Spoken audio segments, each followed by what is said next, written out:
ভারতের আদানি গ্রুপের সঙ্গে বিদ্যুৎ কেনা সংক্রান্ত চুক্তি পর্যালোচনা যাচাই বাছাই করার জন্য একটি তদন্ত কমিটি গঠন করার নির্দেশ দিয়েছে হাইকোর্ট। একই সঙ্গে দেশের স্বার্থবিরোধী এই চুক্তি কেন বাতিল করা হবে না তা জানতে রুলও দেওয়া হয়েছে। মঙ্গলবার বিচারপতি ফারাহ মাহবুব এবং বিচারপতি দেবাশিস রায় চৌধুরী হাইকোর্ট বেঞ্চ এই আদেশ দেন।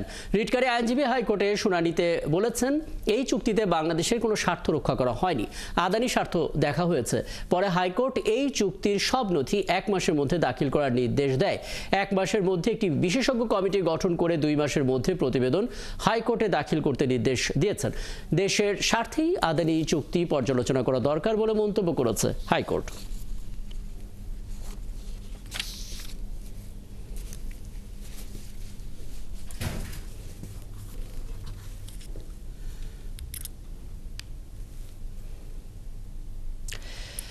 আদালতে ঠিক এই মুহূর্তে আছেন সহকর্মী মিল্টন আনোয়ার, যুক্ত হচ্ছেন আমাদের সঙ্গে।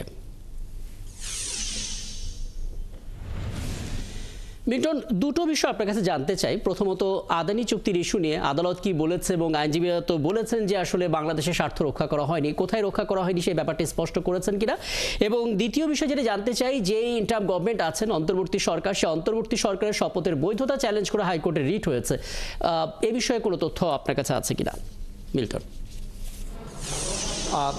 রাকিব, আপনি জানেন যে আদানির সঙ্গে আমাদের যে বড় চুক্তি বিদ্যুতের, সেই চুক্তি নিয়ে শুরু থেকেই নানা রকমের সমালোচনা আছে এবং বলা হচ্ছে যে এই চুক্তিটি আদানির অনুকূলে চুক্তি হয়েছে এবং সেখানে বিদ্যুতের দাম সেটি আপনার সরবরাহ করা এবং সেটি পরিশোধ করা, সেই সব বিষয় নিয়েই এই চুক্তিতে এক ধরনের আদানির অনুকূলে বা আদানির পক্ষে এই চুক্তি আছে, এইরকম একটি অভিযোগ আছে। এবং এ নিয়ে বিশেষজ্ঞদের নানা সময় নানা কথা বলেছেন এবং বাংলাদেশে যারা বিদ্যুৎ খাত নিয়ে কাজ করেন তারা বিভিন্ন সময় বিভিন্ন কথা বলেছেন। এবং সম্প্রতি আমরা দেখেছি যে বিদ্যুতের দাম পরিশোধ করা নিয়ে জটিলতার কারণে আদানি বিদ্যুতের যে উৎপাদন বা সরবরাহ সেটিও কিন্তু বাংলাদেশে কমিয়ে দিয়েছে। ফলে এই চুক্তিটির যে বাংলাদেশের স্বার্থ রক্ষিত হয়েছে কিনা এবং বাংলাদেশের স্বার্থ রক্ষিত না হলে এই চুক্তিটি যেন যাতে বাতিল করা হয় সেই বিষয়ে নির্দেশনা চেয়ে হাইকোর্টে একটি রিট আবেদন করা হয়েছিল এবং সেটি 5ই আগস্টের পরে এই গত সপ্তাহে সেই রিটের উপর আজকে শুনানি হয়েছে এবং আদালত বলেছে যে তারা এই চুক্তিটি কেন বাংলাদেশের স্বার্থের অনুকূলে না হলে সেটা কেন অবৈধ হবে না সে বিষয়কে রুল জারি করা হয়েছে। এবং দুটো অন্তর্বর্তী আদেশ আছে এর মধ্যে একটি হচ্ছে যে আগামী 1 মাসের মধ্যে একটি বিশেষজ্ঞ কমিটি গঠন করতে হবে যারা এই চুক্তিটির বিভিন্ন বিষয় খুঁটিনাটি খতিয়ে দেখবেন এবং সেই সঙ্গে আগামী 2 মাসের মধ্যে তারা একটি যে কমিটিটি গঠন বিশেষজ্ঞ কমিটির গঠন হবে তারা একটি প্রতিবেদন দিবেন এই চুক্তির ভালো মন্দ মিলিয়ে।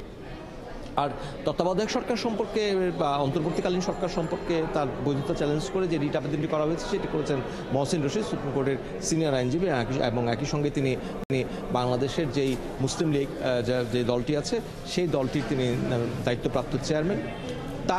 তিনি যে যুক্তিতে এই রিট আবেদনটি করেছেন সেখানে তিনি বলেছেন যে আপনি জানেন যে অন্তর্বর্তী সরকারের কোনো বিধান বাংলাদেশের সংবিধানে এই মুহূর্তে নেই।